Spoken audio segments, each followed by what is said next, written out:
आपण पाहत आहात EDTV, बातमी अशी जिच्यावर तुम्ही ठेवणार विश्वास। गणपती बाप्पा मोरया। भक्तांनो, बाप्पांचं आगमन 2 दिवसांवर आलं आहे। मूर्तिकार रंगरंगोटी आणि सजावटीचा शेवटचा हात फिरवत आहेत। छोट्या मूर्तींच्या विक्रीची दुकाने थाटायला लागली आहेत आणि बाप्पांच्या आगमनाची चाहूल लागली आहे। सभामंडप देखाव्यांची तयारी सुरू झाली आहे। काही ठिकाणी तर बाप्पांच्या स्वागतांचे बॅनर देखील लागले आहेत। कसा असेल यावर्षीचा बाप्पांचा निवास? कशावर विराजमान होणार आहेत? भक्तांना काय वाटतं? बाप्पांच्या मागे कोण उभा आहे? कोणाच्या मांडीवर बाप्पा बसले आहेत? एकंदरीतच गणपती बाप्पांच्या आगमनाचा हा घेतलेला आढावा। अजय रघुनाथ गरदास। मी असा समजा 35 वर्ष झाले मी धंदा करतो। आता काय गणपतीचं लवकर आलेले कार्यक्रम सगळं सध्या 2 दिवसांमध्ये गणपतीची तयारी आहे समजा सध्या। तर आता डे नाईट काम चालू आहे सध्या। सकाळी 6 वाजता कामं चालू आहे सध्या। आता धोती दुपट्टे चांदवर वगैरे जसं फॅन्सी गणपतीचं जे चालू आहे सध्या समजा त्याच्यामध्ये। आता हे भोलेनाथचं काम चालू आहे सध्या। मोठं मूर्त्याचं 2 दिवसच राहिले काम समजा त्याच्यामध्ये। ते सध्या लवकर काम ओढका म्हणून काम चालू आहे सध्या त्याचं। आणखीन काय बी नाही त्याचं। चांदवाले जसा याचं अष्टविनायक आहे, हे खोपड्याचं आहे भोलेनाथ मागे। तर अलग देखावाचे डिझाईन चालू आहे सध्या।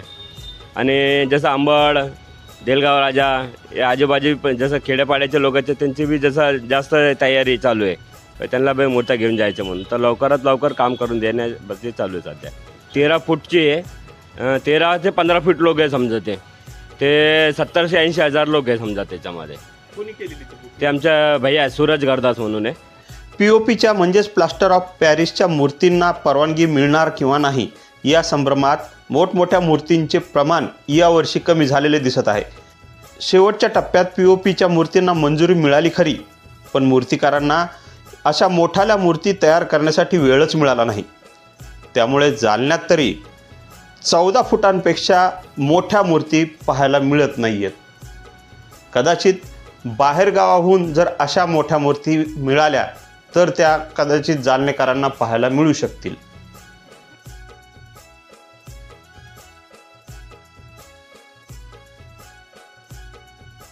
नवीन जालन्यातील स्वातंत्र्यवीर सावरकर चौकामध्ये गणेश मूर्तींचा महत्त्वाचा बाजार भरतो। इथे आजपासूनच मूर्ती पाहायला मिळत आहेत। पारंपरिक मूर्ती तर आहेतच, इतरही आकर्षक आणि घरही बसवण्यासाठी देखील सुंदर मूर्ती इथे उपलब्ध झाल्या आहेत।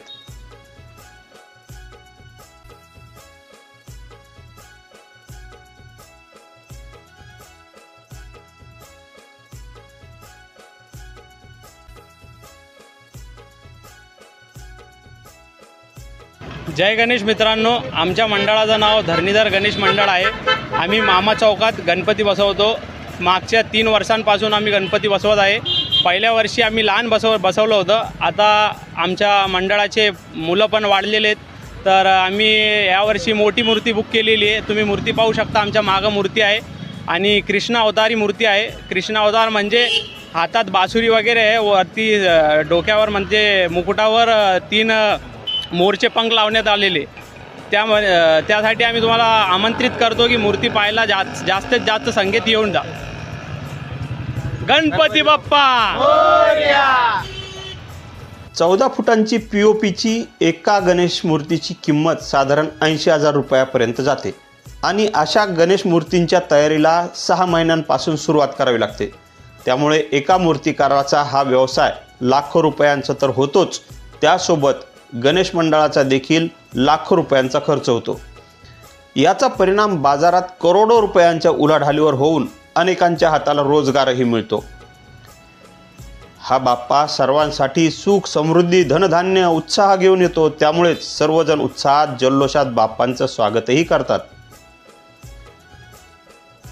बाप्पांच्या आगमनाच्या, बाप्पांच्या सजावटीच्या, बाप्पांच्या देखाव्याच्या वेगवेगळ्या बातम्या पाहण्यासाठी लॉग इन करा www.edtvjalna.com किंवा YouTube चॅनल सबस्क्राईब करा। आपणा सर्वांना गणेशोत्सवाच्या खूप खूप शुभेच्छा। मी दिलीप पोहनेरकर, EDTV न्यूज, जालना।